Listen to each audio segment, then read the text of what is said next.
Hi friends, ఈరోజు నేను ఒక ఇంపార్టెంట్ టాపిక్ ముఖ్యంగా మాట్లాడాలనుకుంటున్నాను. ఒక లీడ్ వచ్చిన తర్వాత లీడ్ని సేల్ క్లోజ్ చేయాలంటే ఏ విధానాలు వాడాలి, ఏ పద్ధతులు వాడాలి, ఏ టెక్నిక్స్ వాడాలి, ఇది చాలామంది ఫ్రెండ్స్ నన్ను అడిగారు. కాబట్టి నా ఎక్స్పీరియన్స్ షేర్ చేద్దాం అనుకుంటున్నాను. ఎందుకంటే చాలామంది రియల్ ఎస్టేట్ ఏజెంట్స్ కానీ సేల్స్ పర్సన్ కానీ లీడ్స్ వస్తున్నాయి కానీ కన్వర్ట్ అవ్వట్లేదని బాధపడుతున్నారు. సైట్ విజిట్స్ అవుతున్నాయి కానీ కన్వర్ట్ అవుతలేదని బాధపడుతున్నారు. నెగోషియేషన్స్ అవుతున్నాయి కానీ కన్వర్ట్ అవ్వట్లేదని బాధపడుతున్నారు. లాస్ట్ స్టేజ్గా వచ్చి సేల్స్ పోతుంది. అంటే దీంట్లో ఎక్కడో దగ్గర మిస్టేక్ జరుగుతుంది. ఆ లోపాలని మనం కనిపెట్టాలి. ఆ లోపాలు లేకుండా మన సర్వీస్ అందించాలి. సో ఆ విషయం ఈరోజు మనం కొద్దిగా డీటెయిల్గా డిస్కస్ చేద్దాం. ఇప్పుడు ఒక లీడ్ వచ్చినప్పుడు ఏమవుతుందండి, లీడ్ రాగానే మీరు కస్టమర్తో ఫాలోఅప్ చేస్తారు. దేనికోసం ఫాలోఅప్ చేయాలి? రియల్ ఎస్టేట్ లైఫ్ సైకిల్ అంత ముందు కూడా చెప్పాను, మళ్ళీ ఒకసారి చెప్తున్నాను. లీడ్ వస్తుంది, తర్వాత ఫాలోఅప్ అవుతుంది, తర్వాత సైట్ విజిట్ అవుతుంది. సైట్ విజిట్ 1, 2, 3 ఉండొచ్చు. తర్వాత కస్టమర్ అబ్జెక్షన్ హ్యాండిలింగ్ అవుతాయి. దాని తర్వాత నెగోషియేషన్ అవుతుంది. దాని తర్వాత డీల్ క్లోజ్ అవుతుంది. బ్లాకింగ్ అడ్వాన్స్, బుకింగ్ అడ్వాన్స్ తీసుకుంటాం. దాని తర్వాత ప్రోగ్రెసివ్ పేమెంట్ కలెక్ట్ చేస్తాం. దాని తర్వాత మీరు సేల్ రిజిస్ట్రేషన్ చేస్తారు, మీ బ్రోకరేజ్ మీరు తీసుకుంటారు.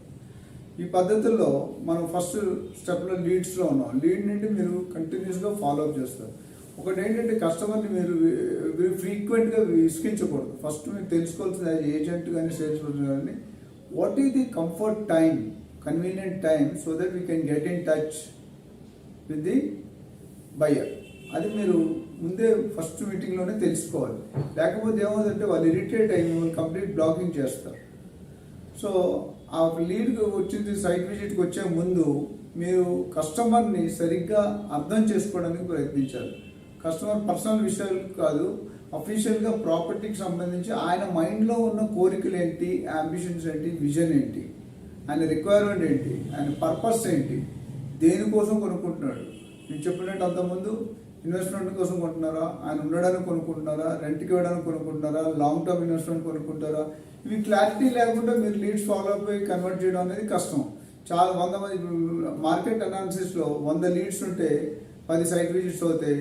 ఒక సేల్ కంపల్సరీ అవుతుంది. రెండో సేల్ చేస్తే మీ అదృష్టం. 10 సైట్ విజిట్లో ఒక సేల్ క్లోజ్ అయిందంటే యూఆర్ గ్రేట్ ఎక్స్పర్ట్ నా ప్రకారం. చాలా మంది అంటారు 10లో 5, 6 క్లోజ్ అట్లా క్లోజ్ అవ్వదండి. Real estate nature of the business అంతే. మనం ఆల్రెడీ రిజెక్షన్కి అలవాటు పడాలి. ఎవరైతే నో అని కానీ గివప్ ఇస్తే వాళ్ళు బిజినెస్లో ఉండడం మంచిది కాదు. They better to quit. ఎవరైతే గివప్ నేచర్ ఉందో రియల్ ఎస్టేట్లో జాయిన్ అవ్వకూడదు. సో నేను మళ్ళీ బ్యాక్ వచ్చాను. లీడ్కి వచ్చిన తర్వాత మీరు ఫాలోఅప్ చేసి సైట్ విజిట్కి పిలిచారు. సైట్ విజిట్ పలానా డేట్ ఇచ్చారు, మార్నింగ్ 8 o'clock. వెళ్ళినప్పుడు సైట్ విజిట్ కోఆర్డినేషన్లో చాలామంది ఏజెంట్స్ ఫెయిల్ అవుతున్నారు. ఎందుకంటే దర్ డిపెండెన్సీ ఆన్ ట్రావెల్, వాళ్ళ బాస్, వాళ్ళ అప్రూవల్స్ ఇవన్నీ ఉంటాయి, టైమింగ్. సో కస్టమర్కి time every minute is valid. There are people are earning doing 1000 crore business, 10,000 crore business, 5,000 crore business. వీళ్ళందరికీ ప్రతి నిమిషం, ప్రతి గంట కూడా చాలా వాల్యుబుల్ ఉంటుంది. కాబట్టి యాజ్ ఏ ప్రొఫెషనల్ ఏజెంట్గా మీరు ముందు మంచిగా గ్రూమ్ అయ్యి కోఆర్డినేషన్ చేసుకోండి. ముందు రోజు రాత్రి, రేపు పొద్దుట మన 8 o'clock సైట్ విజిట్ ఉందంటే better to organise, correspond and coordinate with your travel agent, with your boss, with the vehicle, with the driver. ఈ నలుగురు కరెక్ట్ ఉండి you have to ensure you go 10 minutes before to the customer as per the schedule time. ఇది కూడా మీరు అనుకుని ఇది అంత important కాదు, ఇదే ఇంపార్టెంట్. ఇక్కడ మీ రెస్పెక్ట్ కానీ, మీ రెస్పాన్స్ కానీ, మీ యాటిట్యూడ్ కానీ, మీ బాడీ లాంగ్వేజ్ కానీ ఒకవేళ బాగోకపోతే కస్టమర్ ఫస్ట్ టైంలోనే మీరు రిజెక్ట్ చేస్తారు. సో అది జాగ్రత్తగా చూసుకోవాలి. సో ఒక్కసారి కస్టమర్ని వెళ్ళి పికప్ చేసుకున్న తర్వాత you should not keep talking just like that. ఒక కన్సర్న్ సబ్జెక్ట్ ఉంది. సో కొద్దిగా బ్రీతింగ్ టైం ఇవ్వండి. ఇచ్చిన తర్వాత సపోజ్ మీకు 1.5 hour డ్రైవ్ ఉంది. ఇక్కడ నుండి మీరు ఆలిబట్లోకి వెళ్ళాలి, లేకపోతే శ్రీశైలం హైవేకి వెళ్ళాలి. సో కస్టమర్తో పాటు నేను జనరల్గా లీడ్ కన్వర్షన్ అవ్వాలంటే జనరల్గా request customers to come along with the family members, వాళ్ళ చిల్డ్రన్ కానీ, వాళ్ళ వైఫ్ కానీ, వాళ్ళ వెల్ విషర్స్ కానీ. ఎందుకంటే మనకి నెంబర్ ఆఫ్ విజిట్స్ తగ్గొచ్చు. లేకపోతే ఏమవుతుందంటే ముందే ఒక ఆయన చూసి ఆయన వైఫ్ చూపించి 5-6 సార్లు వేసరికి ఇంట్రెస్ట్ పోతుంది. సో సైట్ విజిట్ అనేది basically heart of the deal. ఎందుకంటే మీకు ఎంటైర్ ప్రాసెస్లో ఎక్కువ టైము పర్సనల్గా స్పెండ్ చేసే విధానం అవకాశం ఈ సైట్ విజిట్లోనే వస్తుంది. కనీసం 4-5 గంటలు మీరు స్పెండ్ చేస్తారు. సో ఈ 4-5 గంటలు you should understand the reality of the wife, reality of the husband. ఎందుకంటే మీరు చాలామంది లీడర్స్ ఏం చేస్తారంటే మంచి కస్టమర్ వచ్చినప్పుడు మనం అలొకేట్ చేస్తాం, మన సబార్డినేట్స్కి డెలిగేట్ చేస్తాం. సో దాన్ని మీరు అవాయిడ్ చేయాలి. వీలైతే మీరు ఉండడం but until unless experience agent అయితే తప్ప మీరు లేకపోతే ఆ డీల్ అక్కడే కొలాప్స్ అవుతుంది. So I always suggest if the important customer high value deal, better go with an experience person. At least 5-10 years ఉన్న వాళ్ళకి తెలుస్తుంది కస్టమర్తో వాళ్ళ యొక్క మైండ్లో ఏమున్నదో అది మనం కనుక్కొని రాబెట్టాలి. Simple questionnaire, tough questionnaire, strong questionnaire అడగకూడదు. ఓపెన్ హండ్రెడ్ అడగడం, క్లోజ్ హండ్రెడ్, ఎక్కడే ఓపెన్ హండ్రెడ్ అడగాలి, ఎక్కడ క్లోజ్ హండ్రెడ్ అడగాలి అనేది మీకు తెలియాలి. సో నా సైట్ విజిట్కి వెళ్ళినప్పుడు చాలామంది హాస్పిటాలిటీలో దెబ్బతీస్తారు. Take water bottles with you and offer him some breakfast on the way.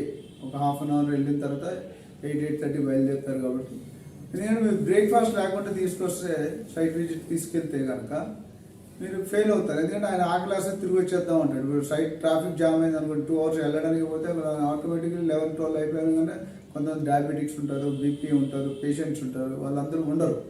So it's better you organise the site visit in such a way that the customer, the buyer, the investor is comfortable. Or don't be a miser in spending money for breakfast. The breakfast only will add value because the kind of hospitality, the kind of mindset you have, they will start realizing.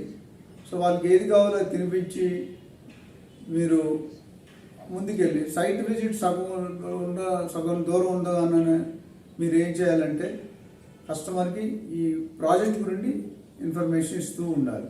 తర్వాత road ఒక 5 kilometers ముందు నుండి ఏమొస్తున్నాయి, new developments, కొత్త developments ఏమొస్తున్నాయి, ఇక్కడ ఏమైంది, last year ఎలా ఉండేది, 5 years back ఎలా ఉండేది, ఇక్కడ వచ్చే గవర్నమెంట్ డెవలప్మెంట్స్ ఏమున్నాయి, ప్రైవేట్ డెవలప్మెంట్స్ ఏమున్నాయి, ఇవన్నీ కూడా బ్రీఫ్ చేస్తూ పోవాలి. అండ్ కస్టమర్ని ర్యాపో బిల్డ్ చేయాలి. ఆల్రెడీ నేను సైట్ విజిట్కి వెళ్ళినప్పుడు మా వాళ్ళకి సజెస్ట్ చేస్తాను, నా దగ్గర 2 వెళ్తే better.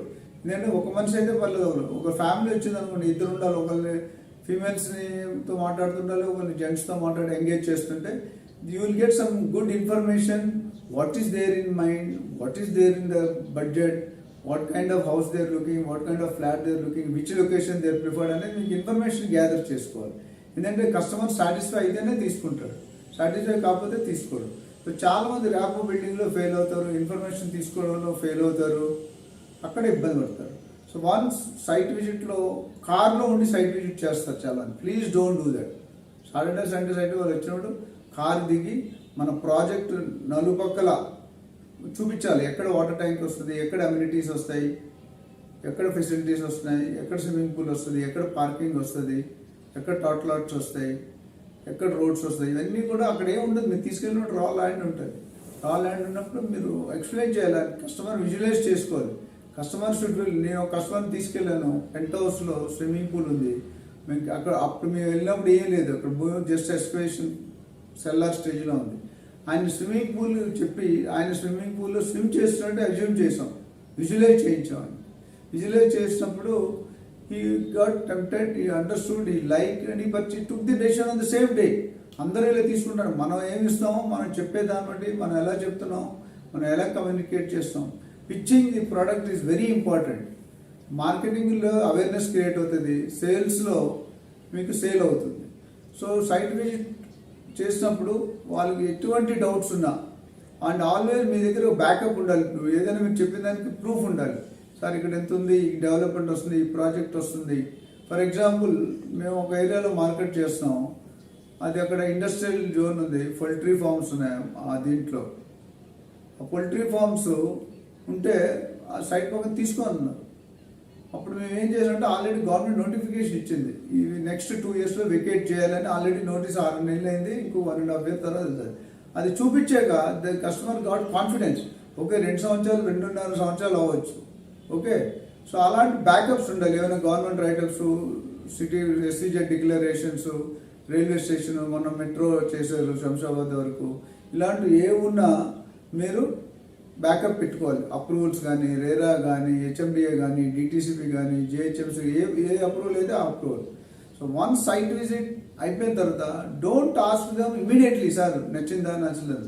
Give them some time, they will try to discuss. Pricing లాస్ట్లో వెళ్ళేటప్పుడు చెప్పండి. And you don't show your eagerness. If you are showing your desperateness, the customer will bargain too much. So first వాళ్ళు digest చేసుకోండి. Site visit అయిన తర్వాత digest చేసుకొని ఇంటికి వెళ్ళిపోయిన తర్వాత give them 2-3 days time and ask dum when we have to get in touch with you sir అని చెప్పి. జనరల్గా ఏమవుతుందంటే కస్టమర్ ఒక సైట్ విజిట్లో క్లోజ్ చేయరు. వాళ్ళు మళ్ళీ రెండోదో డెఫినెట్గా మోస్ట్లీ 2-3 సైట్ విజిట్లు అయితే కానీ నాకు తెలిసి 1-2 కోట్లు పెట్టడం ఈజీ కాదు, అది చేస్తారు. సో ఆ సైట్ విజిట్స్ కంప్లీట్ చేసుకొని వాళ్ళు నెక్స్ట్ వచ్చేదంటే అబ్జెక్షన్స్. దీనికి లోన్ వస్తుందా, అసలు గ్రోత్ ఎంత అవుతుంది, అప్రిషియేట్ ఎంత అవుతుంది. మీరు ఎప్పుడు కూడా చెప్పినప్పుడు రోజీ ఫిగర్స్ చెప్పండి. You can have a proof. Last 5-10 సంవత్సరాలు ఏమైంది అనేది చెప్పండి. నెక్స్ట్ 5-10 years ఇది అవ్వచ్చు, కన్ఫర్మ్డ్ ఇంతే అవుతుంది, ఇలాగ అవుతుంది అంటే వాళ్ళు రాసిమ్మంటారు. So you do the market study, ground reality తెలుసుకొని అప్పుడు కమిట్మెంట్స్ ఇవ్వండి. బిల్డర్ చెప్పిన కూడా మీ సొంతంగా నిర్ణయాలు తీసుకోకూడదు.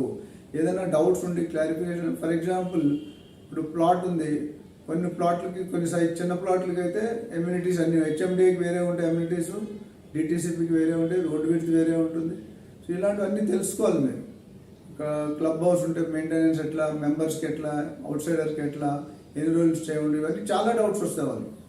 సో అది వచ్చినప్పుడు మీరు డెఫినెట్గా తెలుసుకొని ఆ డీటెయిల్స్ పెట్టుకొని ఆ బ్రోచర్లో ఉన్న మాత్రం మీకు చెప్పాలి. బ్రోచర్లో లేకుంటే చెప్తే కస్టమర్ తర్వాత మిమ్మల్ని పట్టుకుంటుంది. ఎందుకంటే ఎండీ గారు ఉన్నారు సేల్లో, ఎండీ గారి విజనే మీ విజన్ అయ్యి ఉండాలి. సో వన్ సైట్ విజిట్ అయిపోయింది, అబ్జెక్షన్ హ్యాండిల్ చేశారు. ప్రైస్ ఆఫర్ ఇచ్చినప్పుడు చాలామంది ఏం చేస్తారంటే, ఫర్ ఎగ్జాంపుల్ ఎవరైనా ₹1,00,000 చెప్పారనుకోండి, కస్టమర్ 60 లక్షలే ఇస్తాడు. మీరేమంటారు, నువ్వు పని లెవెల్లో వెళ్ళిపో అని చెప్పి మీరు పంపించేస్తారు. నో, నా ఉద్దేశం ప్రకారం మీరు కనెక్ట్ చేయండి, బిల్డర్కి తీసుకెళ్ళండి. ఎందుకంటే 60 lakhs కాస్త 80 lakhs అవ్వచ్చు, 70 lakhs. ఇది ఏమవుతుందంటే నాకున్న అనుభవం చాలా ఎవరు చెప్పరు. ఒకసారి మనం బయ్యర్కి సెల్లర్కి మీటింగ్ అరేంజ్ చేస్తే ఎక్కడో వాళ్ళిద్దరికి లింక్ తగులుతుంది. ఆ లింక్ తగిలినప్పుడు కంఫర్ట్ జోన్ ఏర్పడిపోతే ఈయన 20 లక్షలు తగ్గొచ్చు, ఆయన 20 లక్షలు పెరగచ్చు, లేదా 10 లక్షలు తగ్గొచ్చు, 10 లక్షలు. మీ ప్రాబ్లం ఏంటి, మీ పని ఏంటి, as a broker, as a agent, as a consultant ఇద్దరికి మీటింగ్ ఏర్పాటు చేసి చెప్పాలి. 5 లక్షలు డిఫరెంట్ ఉంటుంది. నేను ఎన్నో కేసుల్లో అలా చేశాను. ఒక డీల్లో 58 కోట్లు చెప్పాడు ఒక ఆయన, బయ్యర్ నుంచి 30 కోట్లలో ఉన్నాడు. ఫైనల్గా 40 కోట్లకి చేసాం, డీల్ అయిపోయింది. సో అది ఇంపార్టెంట్. సో మీ అంతా మీరు don't decide the buyer by his appearance. వాళ్ళకి ఎంతో నాలెడ్జ్ ఉంటుంది. మీ దగ్గరకు వచ్చే ముందు వాళ్ళు ఎన్నో ప్రాజెక్ట్స్ చూస్తుంటారు, ఎంతో మంది డెవలపర్స్తో మాట్లాడుంటారు. సో అయిపోయిన తర్వాత మీటింగ్ అరేంజ్ చేసిన తర్వాత you should take over the meeting. బయ్యర్కి సెల్లర్కి ఇద్దరికి అవగాహన ఉండదు, పరిచయం ఉండదు. లేనప్పుడు మీరు ఏం చేయాలంటే ఇద్దరిని గైడ్ చేయాలి. ఇప్పుడు ఎవరు స్టార్ట్ చేయాలి, ఎక్కడ స్టార్ట్ అంటే మీరు ఒక ఎజెండా ఉండాలి. నెగోషియేషన్, నేను ఒక టాపిక్ మాట్లాడాను, ఆర్ట్ ఆఫ్ నెగోషియేషన్. ఒక ఎజెండా ఉండాలి. ఎజెండా ఉన్నప్పుడు ఏమవుతుందంటే ఆ పాయింట్ బై పాయింట్, కొన్ని బయ్యర్ ఒప్పుకుంటాడు, కొన్ని సెల్లర్ ఒప్పుకుంటాడు, లేకపోతే కొంతమంది ఒప్పుకోరు. సో ఒప్పుకున్నవన్నీ కూడా రికార్డ్ చేసుకొని మీరు అండర్స్టాండ్ చేసుకొని ఇద్దరిని లాబింగ్ చేయాలి. You should not walk out. They may walk out, but you need not walk out. So ఇవన్నీ చేసుకుంటే మాత్రం డెఫినెట్గా ప్రొఫెషనల్ విధానంగా, ప్రొఫెషనల్ మెథడ్గా మీరు చేసుకుంటే మీకు లీడ్ క్లోజ్ అవడం అనేది చాలా ఈజీ అవుతుంది. చాలామంది సీక్వెన్షియల్ ప్రాసెస్లో వెళ్ళరు, ముందు వెనక ముందు చేస్తారు. అది కాకుండా చేసుకుంటే డెఫినెట్గా మీరు సర్వీస్ మంచిగా ఇస్తే, అండ్ ఎలైడ్ సర్వీసెస్ కూడా ఇవాళ లోన్ కావాలన్నా, వాల్యుయేషన్ కావాలన్నా, లీగల్ ఒపీనియన్ కావాలన్నా, ఏమైనా సైట్ సర్వీసెస్ చార్జ్ చేయకుండా ఫ్రీగా మనం సపోర్ట్ చేసి వాళ్ళు కనెక్ట్ చేయాలంతే, వాళ్ళు చేసుకుంటారు. You don't try to give a legal opinion. You take the complete documentation, meet the owner, meet the builder before you show any project or market any project. ఇవన్నీ చూసారు కదా ఫ్రెండ్స్. ఈ steps follow అయితే డెఫినెట్గా మీ conversion ratio ఎక్కువ అవుతుంది, పెరుగుతుంది. And మీకు మార్కెట్లో customer reference. Most missing thing ఏంటంటే ఒక్కసారి కస్టమర్ మీ దగ్గరికి వస్తే రెండోసారి మీ దగ్గరికి రాడు. అది కాదు, ఒకే కస్టమర్ మన దగ్గర 5 సార్లు 10 సార్లు వచ్చినప్పుడు is a real successful professional agent. So నేను నా కెరియర్లో అదే చేశాను. నా business 40-50% through referrals, exclusive mandate చేసి రిఫరల్ ద్వారా చేసిన దానికి మంచి సక్సెస్ వచ్చింది. మీరు కూడా ఈ టిప్స్ అన్ని వాడుకొని మీరు రియల్ ఎస్టేట్లో సక్సెస్ అయ్యి లక్షల కోట్లు సంపాదించుకోవాలని ఆశిస్తూ, I'm doctor Nandi Rameshwar Rao, founder and CEO of Realtor Oxygen, and we are connected in this line for last 30 years. మీకు ఎటువంటి సర్వీస్ కావాలన్నా, ఎటువంటి సందేహం ఉన్నా మీరు డెఫినెట్గా మమ్మల్ని సంప్రదించవచ్చు. Thank you. Good luck.